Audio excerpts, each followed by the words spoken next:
I'm here with artist Aja Vaz, and today we're talking about making hollow lampwork beads with bead caps on the end made from metal. So these are gorgeous, Aja. I just love them. Thank you, Katie. You're welcome. You are so pro. So before we get started, let's talk a little bit about safety. Yes, safety is always important. So we have proper eyewear, of course. You want to protect your eyes. These are special glasses. These are called the Dimion. And they protect it from when you're looking at the flame, right? Correct. And since we use propane and oxygen as our fuel sources, you want to have proper ventilation while you're torching. Tight-fitting clothes, nothing loose to dangle and catch in the flame. You want your hair tied back. And you want your clothing to be natural fiber, right? Yes, it's better. Just in case hot glass does land on you, it won't melt. It'll just, And no flip-flops? No flip-flops, no bare feet. Would not recommend. Mm-hmm. Yeah, that's the most important things to cover. Okay, all right. And then what do we need when we're getting started? Okay, when you get started, you of course need your torch. Okay. You need a mandrel.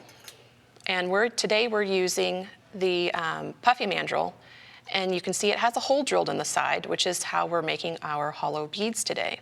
And it's hollow too. It's like a piece of tube. Exactly. So your mandrel has glass built up on it. So this is a glass rod.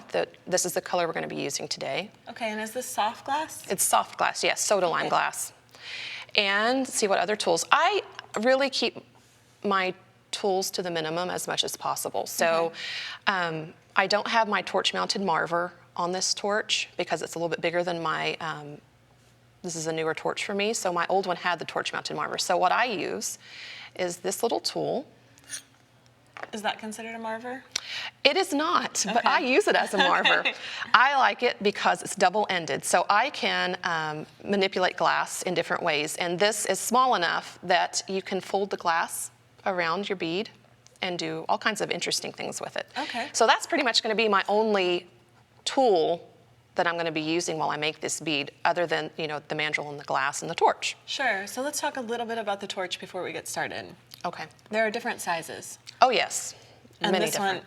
this one is medium, would you say? So this is only my second torch. I've been lamp working now for 12 years. And the first one I started on just had the 2 knobs. This one is a dual stage. So it has the inner and outer flame. Oh, okay. So if for most work in soft glass, you would use the inner flame because it's still a nice hot flame. If you were doing larger sculptural glass that's still soft, or going into boro work, you would open up the outer flame and you would have a much larger and hotter flame. So this particular torch gives you a lot of options. Yes. I should have this for another 10 years at least before I need to upgrade, so that's always good. So you can grow with it. Yes. And remind us what kind of gas you're using. We're using propane and tanked oxygen today. So the propane tank is just like the one that you have for a barbecue. All right. Well, I'm excited. Let's get started. Okay. All right, we're going to light the torch. Glasses, very important. Safety first. Mine are clip-on, if I can get them on. And you have super retro. Yes, I do. These are fancy. Okay. So my oxygen is closed. We'll open up the gas.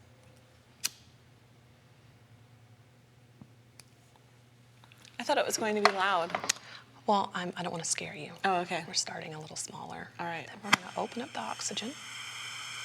And we adjust our flame. You want a neutral flame. So you want kind of equal oxygen and equal propane. Okay.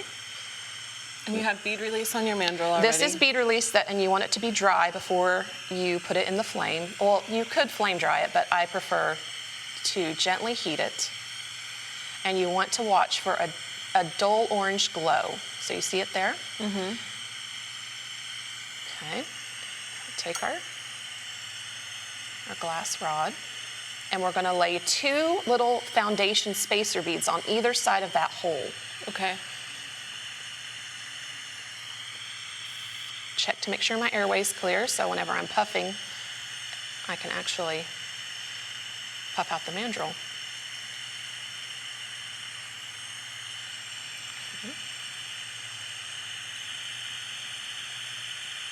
So we do the first wrap, let it round out. You make it look so easy. Thanks. How many years have you been doing this? 12 years. All right. I would hope that I can do some simple spacer beads pretty easily. So you don't want to get too close to that hole because you don't want your glass to spread and cover it, because you wouldn't be able to puff your air in afterwards once you close up your bead. So we're going to continue to do glass wraps around these foundation beads. And you want them to gradually meet in the middle so that it encapsulates that hole, because that's how you're going to puff air into your bead once you close up both sides. Making sense so far? Mm-hmm. Okay. You can stay on one side and continue to wrap all the way to the other, but I like to go back and forth because it helps me remember to do insurance heat, because this is glass and it's hot. So if you introduce a sudden change in temperature, like if you've worked one side too long and hadn't kept this side warm, it could shatter.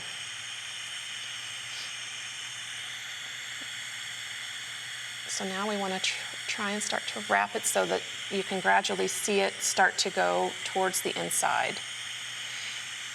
Make sure you keep your heat gentle on the bead. You want to keep it warm enough so that it stays warm, but not so much that it's going to start melting in on itself, because you want to keep the shape that you lay down. So maybe one more wrap, and then I'll use my little tool to manipulate it closed. Okay.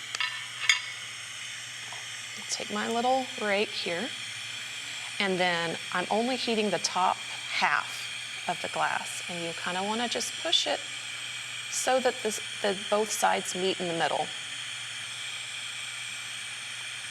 It's like magic. Yeah. So you could, if you wanted to get fancy, you could have pulled some thin pieces of glass and laid stringer work after you get this shaped. You could fume it with silver. There's all kinds of things you could do, but right. So I think we've got it almost all the way closed now.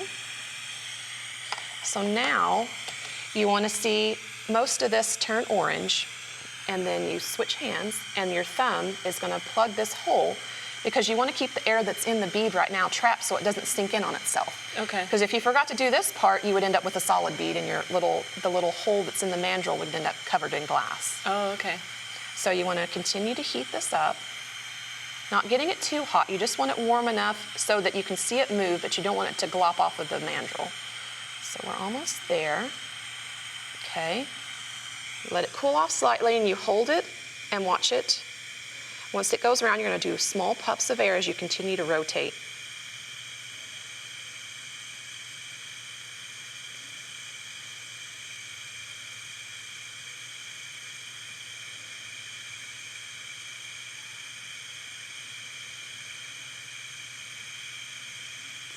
That is awesome. So if this were at home, I would be putting this in the kiln now, because it needs to be properly annealed before you would want to make anything or sell Look at this. it though, that's amazing. So there you go, you have it. I love it. Now we turn off our kiln, or our torch. First lampwork bead. That is great. And it's hollow, of course. That is so great. Okay, so we want to talk a little bit briefly about how to cap the ends. Yes, okay. So capping and coring is something I discovered after the base metal clays came out. And my friends and I were talking, and we're like, it would be great to add to your lampwork. So you need a bead liner. This is a bead liner I found that works great, because you can hold it in your hand if you need to as you're working, or you can keep it on the tabletop, and it's easy to travel with too. So you need a lampwork bead, you need your bead caps, you need your tubing.